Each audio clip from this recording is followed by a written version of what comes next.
जय हिंद friends, welcome back to defence solution. स्वागत है आप सभी का आपके अपने यूट्यूब चैनल डिफेंस सॉल्यूशंस पर। तो दोस्तों, आज की इस वीडियो में मैं आपसे टॉप 1500 क्वेश्चंस की फिजिक्स की सीरीज का पार्ट 2 डिस्कस करूंगा। इस वीडियो के लिए मैंने 20 क्वेश्चंस लिए हैं और सारे क्वेश्चंस आपको अच्छे मिलेंगे। सो पिछले वीडियो में मैंने 20 क्वेश्चंस तक करा दिए थे। जिसने नहीं देखा है उसका लिंक आपको आई बटन पर और डिस्क्रिप्शन में मिल जाएगा, आप उसे भी ज़रूर देखिए।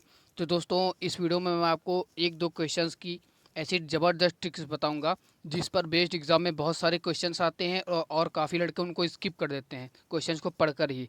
तो आइए स्टार्ट करते हैं वीडियो। जो हमारा पहला क्वेश्चन दिया है काफ़ी अच्छा क्वेश्चन है। यदि किसी विद्युत क्षेत्र में आवेश Q पर लगा बल F हो तथा आवेश Q क्षेत्र चुंबकीय क्षेत्र के समांतर गति करता हो, तो आवेश पर लगे बल का मान बताना है। तो दोस्तों, आपने लॉरेंज बल का फॉर्मूला पढ़ा होगा। F इजिकल टू होता है QE plus F is to Q E plus Q V cross B. ये हमारा लॉरेंज बल का फॉर्मूला होता है। इसमें दिया है कि आवेश पर लगा बल यह चुंबकीय क्षेत्र के समांतर गति करता है। तो दोस्तों, जो उसका वेग है वो चुंबकीय क्षेत्र के क्या क्या है, समांतर है। तो हमारा थीटा इसमें क्या है, जीरो है। आपने पढ़ा होगा एफ बराबर होता है Q V B sine theta. Q V B sine theta होता है। इसमें थीटा जीरो दिया है, जब थीटा की जगह हम यहाँ साइन जीरो रखेंगे तो हमारी पूरी वैल्यू जीरो आ जाएगी। तो हमारी ये वाली पूरी वैल्यू जीरो हो जाएगी। सो हमारा जो एफ इजिकल टू बचेगा क्यू ई बचेगा। सो दोस्तों, ये हमारा राइट ऑप्शन हो जाएगा, ऑप्शन नंबर ए।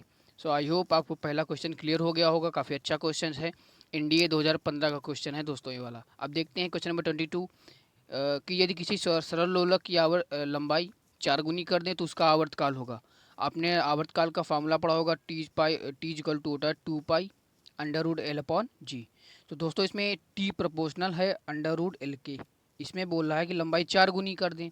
सो लंबाई हमने 4 गुनी कर दी तो हमारा T inversely proportional sorry T proportional 2 हो जाएगा। मतलब 2 गुनी बढ़ेगी। इन्वर डायरेक्टली प्रोपोर्शनल है, इसका मतलब 2 गुनी बढ़ जाएगी। सो हमारा ऑप्शन बी राइट हो जाएगा। अब देखते हैं क्वेश्चन नंबर 23। दोस्तों, इस I need your 100% concentration to this question. इस तरह के क्वेश्चन आपको एग्जाम में काफ़ी मिलते हैं और इसकी दोस्तों मैं आपको ट्रिक से बताऊंगा जिससे आपको आसानी होगी। आपको इसमें बोला जा रहा है यदि पृथ्वी का गुरुत्वीय त्वरण जी हो, एम द्रव्यमान की वस्तु पृथ्वी से आर ऊंचाई तक उठाने में स्थितिज ऊर्जा में वृद्धि। दोस्तों, आपको एक ट्रिक याद रखनी है, एज अ फार्मूला याद रखनी है। स्थितिज ऊर्जा में वृद्धि जब भी बोले N upon N plus one M G R E, आपको एम जी आर, आपको इसको एज अ फार्मूला, ये हमारी ट्रिक है। अब आगे मैं आपको एक्सप्लेन करूंगा इसमें एन क्या है। दोस्तों, हमारा जो अर्थ है, इसके जो सरफेस से जितनी दूरी उठाई जाएगी, जितना उठाया जाएगा वो हमारा एन का कार्य करेगा। इसमें बोला जा रहा है क्वेश्चन में, पृथ्वी का गुरुत्वीय त्वरण जी है, एम द्रव्यमान की वस्तु को आर, पृथ्वी से आर ऊंचाई तक, पृथ्वी तल से आर, हमारी जो रेडियस होती है पृथ्वी तल की, पृथ्वी की आर, आर ऊंचाई तक उठाया गया है तो इन हमारा वन हो जाएगा। अब इसमें बोले अगर कि पृथ्वी तल से 5 आर ऊंचाई पर उठाने पर तो हमारा एन आ जाएगा 5। अगर 4 आर बोलेगा तो 5, हमारा 4 आ जाएगा। तो आप समझ गए होंगे इन हमें क्या रखना है। आइए देखते हैं इस क्वेश्चन को कैसे करेंगे। अब इसमें बोल रहा है कि पृथ्वी तल से आर ऊंचाई पर उठाने पर, मैंने आपको बताया जितनी ऊंचाई तक उठाने पर बोलेगा उतना ही हमें एन मान लिखना है, लेकिन आपको आर के टर्म पर मानना है। तो दोस्तों, आर बराबर हम यहाँ पर 1 रखेंगे, N upon N plus one M G R हमारा ट्रिक होती है। तो आर की जगह हमारा एक है, तो एक एक उठाया गया है पृथ्वी तल से, तो फिर एन प्लस वन होता है 1 प्लस 1 एम जी आर। यही तो हमारी ट्रिक है, अभी आपको बताई। तो हमारा 1/2 एम जी आर। तो ये हमारा राइट ऑप्शन हो जाएगा। तो दोस्तों, इसका राइट ऑप्शन ऑप्शन ए हो जाएगा। आइए नेक्स्ट क्वेश्चन और देखते हैं सेम इसी ट्रिक पर जो थोड़ा आपको कंफ्यूज कर सकता है। तो आइए देखते हैं नेक्स्ट क्वेश्चन, क्वेश्चन नंबर 24। दोस्तों, क्वेश्चन नंबर 24 दिया है, द्रव्यमान एम को पृथ्वी तल से एच बराबर 4 आर ई/5 ऊंचाई तक ले जाते हैं। तो पृथ्वी तल पर गुरुत्वीय त्वरण जी हो तो पिंड की स्थितिज ऊर्जा में वृद्धि निकालना है। Same concept, same question. जो थोड़ा आपको ये एच बराबर दे दिया गया है, पिछली बार बोला था RE/5। तो आइए देखते हैं, मैंने आपको ट्रिक बताई है। स्थितिज ऊर्जा में वृद्धि बराबर डेल्टा ई बराबर N upon N plus one M G R. अभी आपको मैंने बताया है, लेकिन यहाँ पर दोस्तों दिया गया है एच बराबर 4E/H/RE/5। दोस्तों, आपको यहाँ पर आर के टर्म उसमें, हाँ, इसमें आप आर ई बराबर अगर 4H कर देंगे 5H, यहाँ से अगर आर ई बराबर 5H कर देंगे तो दोस्तों हमारा हमें आर इक्वल टू निकालना है। आर कितना उठाया गया है, 5H। तो हम यहाँ पर एन बराबर 5 रख देंगे। फिर नीचे 5+1 mgr। तो दोस्तों हमारा कितना आ जाएगा 5/6 mgh। सॉरी हाँ, यहाँ पर हमने r बराबर 5h किया है, तो दोस्तों यहाँ पर हमने r बराबर 5h रखेंगे तो हमारा n बराबर तो 5 आ जाएगा, लेकिन यहाँ पर h के टर्म्स में हमारा आंसर निकल आएगा, जो हमारा राइट ऑप्शन ऑप्शन हमारा बी हो जाएगा। आई होप आपको ये ट्रिक समझ में आ गई होगी। तो चलिए आगे बढ़ते हैं, नेक्स्ट क्वेश्चन देखते हैं। दो तार एक ही धातु के बने हैं। प्रथम तार की लंबाई दूसरे तार की लंबाई की 1/2 है। दूसरे तार का व्यास पहले का आधा है। तो उनमें समान द्रव्यमान लटकाया जाता है, तो उनकी लंबाइयों में अनुपात बताना है। तो दोस्तों आपको मैंने लास्ट वीडियो में बताया था कि गामा जो हमारा यंग मॉडुलस होता है, ये केवल नेचर ऑफ मटेरियल पर निर्भर करता है। इसका लंबाई चौड़ाई ऊंचाई से कोई मतलब नहीं होता है। आपको ये पॉइंट याद रखना है। आइए इस क्वेश्चन को देखते हैं। जो दोस्तों आपने gamma equal to Young modulus equal to होता है प्रतिबल बटे विकृति। प्रतिबल का फार्मूला होता है F/A और विकृति डेल्टा L/L। तो दोस्तों इसको और आगे बढ़ाएंगे तो हमारा आ जाएगा mg। नीचे हमारा होता है F का ए के लिए हमारा क्षेत्रफल कितना आ जाएगा πr², और ये L हमारा ऊपर आ जाएगा, नीचे हमारा डेल्टा L बचेगा। तो दोस्तों उनकी लंबाइयों में वृद्धियों का अनुपात बताना है, तो हमें यहाँ पर डेल्टा L निकालना है। अब हम ये वाला डेल्टा एल इधर लाएंगे और गामा नीचे ले आएंगे, तो यहाँ पर हम गामा लिख सकते हैं, यहाँ पर हम डेल्टा एल लिख लें। आपको शॉर्ट में समझा रहा हूँ। तो आइए देखते हैं इसमें से हमें क्या क्या कांस्टेंट चीज़ें हटानी। इसमें समान द्रव्यमान का है, तो एम जी हमारा कांस्टेंट हो जाएगा, पाई हमारा कांस्टेंट हो जाएगा, गामा हमारा कांस्टेंट हो जाएगा। तो हमारा जो डेल्टा एल प्रोपोर्शनली आया है, हमारा जो डेल्टा एल बचा है वो बचा है केवल एल और बटे r² के प्रोपोर्शनल। आपको ये वाला ध्यान रखना है। आइए मैं अगली देख आगे बढ़ाता हूँ इसको। दोस्तों हमारा जो डेल्टा एल आया है, डेल्टा L1/L2 लिख सकता हूँ, और कितनी किसके प्रोपोर्शनल आया है L/r² के। सो L1/L2 लिख सकता हूँ, और R2/R1 का होल स्क्वायर लिख सकता हूँ। अब दोस्तों इसमें देखते हैं क्या क्या दिया गया है। हमारा पैरामीटर, पहले की लंबाई दूसरे की आधी है, तो पहले की लंबाई 1/2 मान लिए, दूसरे की 1 हो जाएगी तो 1/2 हो जाएगा। अब दूसरे का व्यास पहले का आधा है, तो दूसरे का R2 का है, तो उसका त्रिज्या भी दूसरे की आधी होगी। तो दोस्तों 1/2 का स्क्वायर बटे 1, तो उससे मतलब नहीं। सो दोस्तों 1/2 का स्क्वायर 1/2 गुणे 1/4, सो हमारा कितना आ जाएगा 1/8। सो 1:8 हमारा राइट ऑप्शन हो जाएगा, जो हमारे ऑप्शन 1 में दिया है। आई होप क्वेश्चन आपको अच्छे से क्लियर हो गया होगा। दोस्तों आपको यंग मॉडुलस का एक प्रॉपर्टी याद रखनी है कि हमारा जो ये केवल नेचर ऑफ मटेरियल पर निर्भर करता है। दोस्तों आइए आगे बढ़ते हैं, क्वेश्चन नंबर 26 देखते हैं। ये बैरोमीटर में प्रयुक्त होता है पारा, क्योंकि दोस्तों बैरोमीटर में जो हमारा वायुमंडल की स्थिति बताता है, तो उसमें कांच का प्रयोग करते हैं। इसका रीजन बताना है दोस्तों। तो इसमें हमारा राइट ऑप्शन हो जाएगा ऑप्शन सी, या कांच की नली को गीला नहीं करता। दोस्तों इसका अर्धचक्र जो होता है वो उत्तल होता है, कॉन्वेक्स होता है।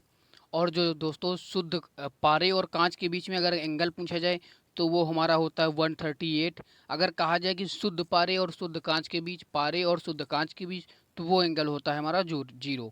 तो दोस्तों आइए आगे बढ़ते हैं, नेक्स्ट क्वेश्चन देखते हैं। 27 दिया है, समान आयतन पर भिन्न भिन्न द्रव भिन्न भिन्न घनत्व ρ1 और ρ2 के दो द्रव मिलाए गए हैं, तो मिश्रण का घनत्व बताना है। तो दोस्तों जब समान आयतन पर बोले, एक आता है समान आयतन, एक समान द्रव्यमान। दोस्तों जब समान आयतन की बात करें तो रो इक्वल टू होता है 2ρ1 ρ2 ρ1 + ρ2। अगर यहाँ पर बोले कि समान द्रव्यमान, तो हमारा ये वाला आ जाएगा समान द्रव्यमान के लिए। दोस्तों आपको ये दो फार्मूले याद रखने हैं, एग्जाम में कई बार रिपीट हो चुके हैं ये क्वेश्चन कि समान आयतन और समान द्रव्यमान। कन्फ्यूजन रहता है, इसमें ऑप्शन गलत हो जाता है। इसलिए समान द्रव्यमान के लिए ऑप्शन हमारा ए रहेगा, लेकिन समान आयतन बोले तो हमारा ऑप्शन बी हो जाएगा। आप स्क्रीनशॉट ले सकते हैं।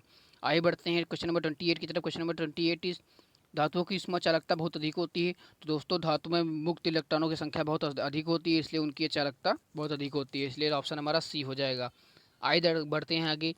किसी गैस का क्रांतिक ताप और बायल ताप में संबंध बताना है। दोस्तों इसका डायरेक्ट रिजल्ट आप याद रखिए, Tc = होता है 8/27 TB।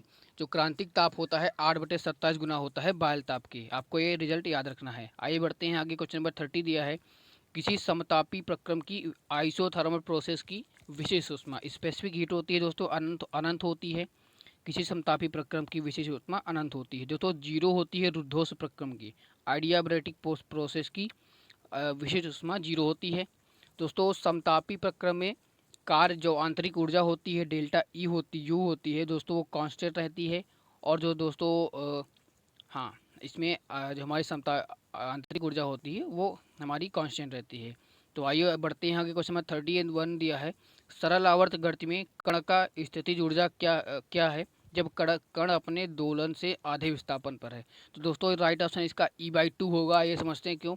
दोस्तों अगर गतिज ऊर्जा, काइनेटिक एनर्जी और पोटेंशियल एनर्जी इक्वल होंगी तो आइए इसका फॉर्मूला क्या होता है सरल आवर्त गति में, हाफ के गतिज ऊर्जा के लिए A² - Y², और जो गतिज ऊर्जा के होता है पोटेंशियल एनर्जी की होता है, स्थितिज ऊर्जा के लिए होता है KY²। यहाँ से हाफ के कट जाएगा, y वाला उधर जाएगा तो हमारा +2y² बचेगा। तो y बराबर हमारा आ जाएगा A/√2। तो दोस्तों आपको यहाँ पर एक क्वेश्चन और बनता है कि किस विस्थापन पर गतिज और स्थितिज ऊर्जा समान होंगी। तो दोस्तों A/√2 विस्थापन पर हमारी गतिज ऊर्जा और स्थितिज ऊर्जा कुल ऊर्जा की आधी होंगी। तो दोस्तों यहाँ से आप 2 पॉइंट सीख गए। तो आइए बढ़ते हैं क्वेश्चन नंबर 32 की तरफ।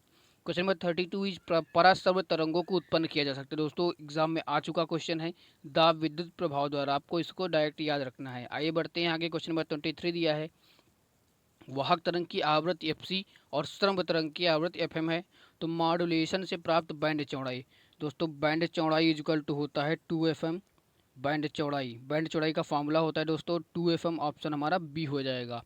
आइए बढ़ते हैं क्वेश्चन नंबर 34 की तरफ। क्वेश्चन नंबर 34 इज चुंबकीय क्षेत्र उत्पन्न किया जा सकता है। दोस्तों चुंबकीय क्षेत्र बदलते आवेश और बदलते वैद्युत क्षेत्र दोनों द्वारा उत्पन्न किया जा सकता है, इसलिए हमारा ऑप्शन सी राइट हो जाएगा।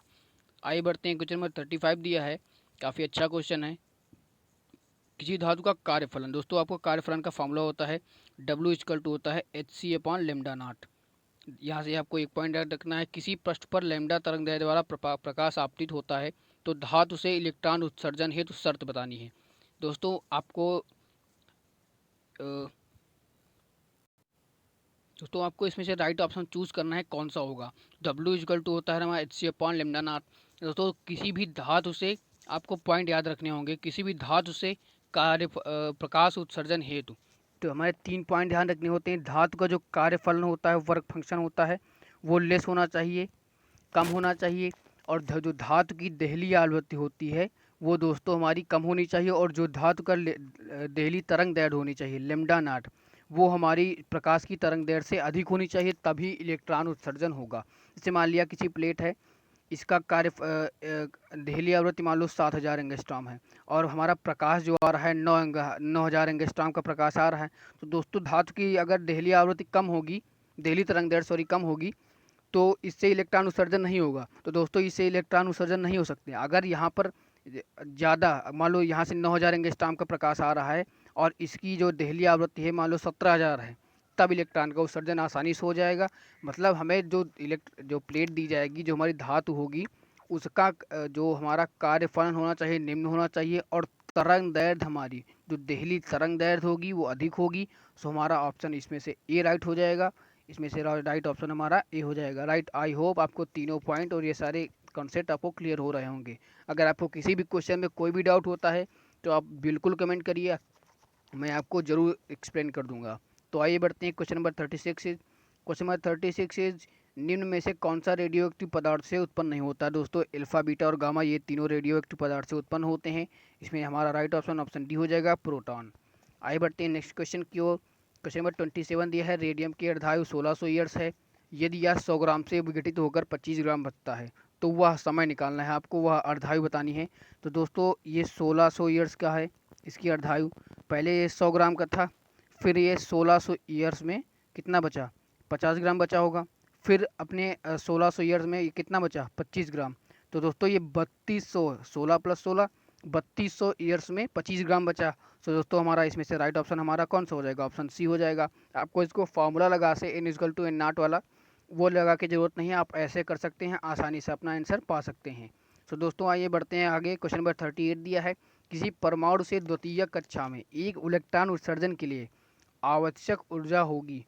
तो दोस्तों आपने जो इलेक्ट्रॉन की जो ऊर्जा होती है उसका फार्मूला होता है -13.6 N²/Z²। लेकिन हाइड्रोजन के लिए हमारा 1 होता है, इधर 1 हो जाएगा। N की जगह दोस्तों हम द्वितीयक कक्षा दिया है, दो का स्क्वायर लिख लेंगे, 4 हो जाएगा। तो दोस्तों 13.6/4 करेंगे, जो 4 × 12 3.4 इलेक्ट्रॉन वोल्ट आ जाएगी। हमारा ऑप्शन बी राइट हो जाएगा। आई होप क्वेश्चन आपको क्लियर हो गया होगा। किसी इलेक्ट्रॉन उत्सर्जन है जो हमारी ऊर्जा होती है -13.6 Z² अपॉन n² होती है, इसका फॉर्मूला होता है। आई होप आपको यहाँ तक क्लियर है। अब देखते हैं क्वेश्चन नंबर 39। यदि यंग द्विस्लिट व्यतिकरण प्रयोग में स्लिटों के बीच दूरी 3 गुनी कर दी जाए तो फ्रिंज चौड़ाई होगी।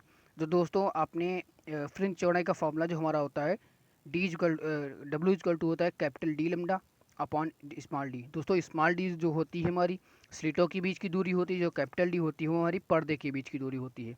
तो इसमें दिया है कि स्लिटों के बीच की दूरी 3 गुनी कर दें, तो स्लिटों के बीच की दूरी मतलब स्मॉल डी, इसको अगर 3 गुना कर दें तो हमारी जो फ्रिंज चौड़ाई हो जाएगी 1/3 टाइम्स हो जाएगी, 1/3 गुनी हो जाएगी। ऑप्शन हमारा ए राइट हो जाएगा।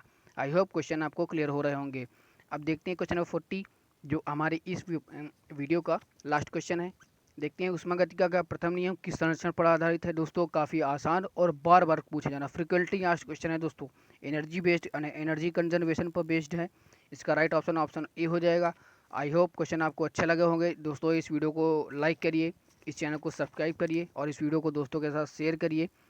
और आप लगे रहिए अपने गोल की ओर, अपनी तैयारी को तेज करते रहिए। एग्ज़ाम को ना सोचिए, जब भी एग्ज़ाम होना है दोस्तों अपने मन में ये रखिए कि चाहे जब एग्ज़ाम हो, एग्ज़ाम को फोड़ देना, अपनी प्रिपरेशन को कंटिन्यू रखिए।